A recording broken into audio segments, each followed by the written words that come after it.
what we have seen in our previous video is that there is a mount point which is underneath the parent directory. The parent directory was K and the mount point was M, and the share, the exported share, was on the server side, that was directory C.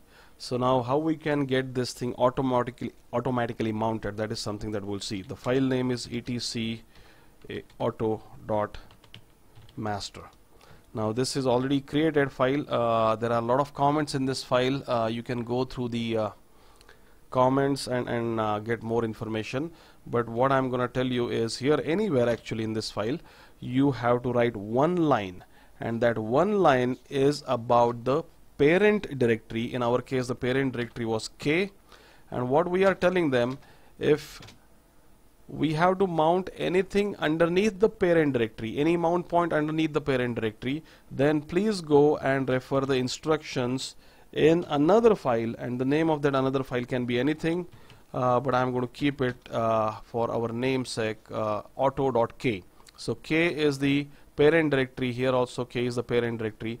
So if there has to be anything mounted underneath the parent directory, please go and refer to this file. So this is just a link kind of a creation.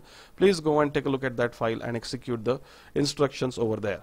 So that is what we are going to do. This is the only change we have to do in this file. As you can see now, there is another parent over here called as miscellaneous, and for that parent there is another file. So anything that has to be mounted underneath this from a remote server, from a remote exported share, then instructions are in this. So in our case it is this. So I'm going to save this file, and then I'm going to go and open up the file auto.k, and this is a brand new file, and I have to give some instructions, actually some information there. And then this information is about the child of that parent, and the child of the parent is actually the mount point. The mount point in our case is M. That is the mount point in our case. And if this mount point has to be mounted with the NFS share on our server side, then I'm going to give this -read only. I'm going to mount only in the read only mode, and the server is 192.168.1.100:opt. If you remember, OPT is the name of the directory that was exported from our server. If you have forgotten that, it is the show mount -e 192.168.1.100, and it will show you that OPT is mounted along with so many others, but my interest currently is only in OPT. So this is the only instruction you have to give. Now once this instruction is given, there is one more thing that you will have to kind of make sure that happens, and that is a service whose name is AutoFS, service AutoFS status. This service has to be running. If this service is not running, then things won't work. So you can stop it, start it. If you have made any changes, I recommend that you do a reload, and then once the reload, either you can stop it and start it, or you can reload it. Both of them will have similar effects. That should be done when you change the file, the configuration file, auto.master, or any of the related files that we have just done. And from this point onward, now as you can see, if I go to the K directory now, I'm inside this directory. I don't see, oh, there is an M directory already there, which was, I guess, already mounted.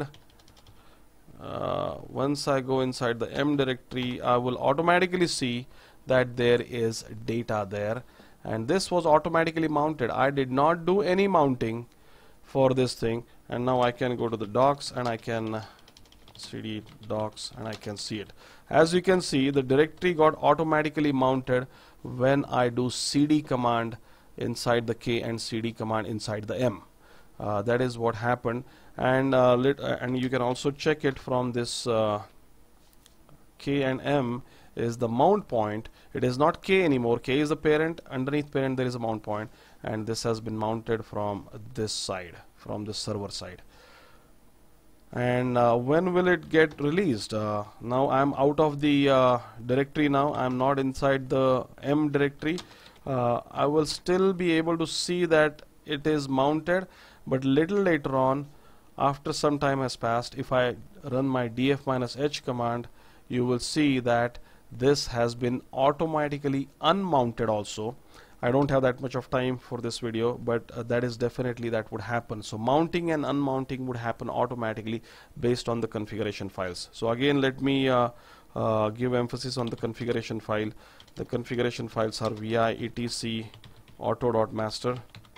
Inside that, the information about the parent is given and the pointer to the file or the file name in which the information about the child of this parent are there, and that file is now K, where you specify the child name and the whether you want to do it in read write or read only, and the actual share on the server side. This is the server name colon the share name. So that's as simple as that. And this technology is discussed because it is used in conjunction with NIS, or it is used in conjunction with LDAP. And what they actually do is that when a user is logged in and he is automatically put in his home directory, that directory is now exported from the server side and will be automatically mounted on the client side.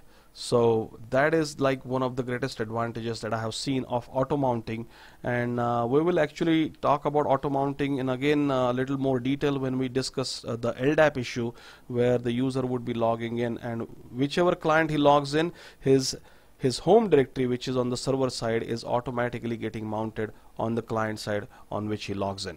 So we will again discuss the auto mounting at that time. Until then, just remember that these are the two important files and with the correct entries there.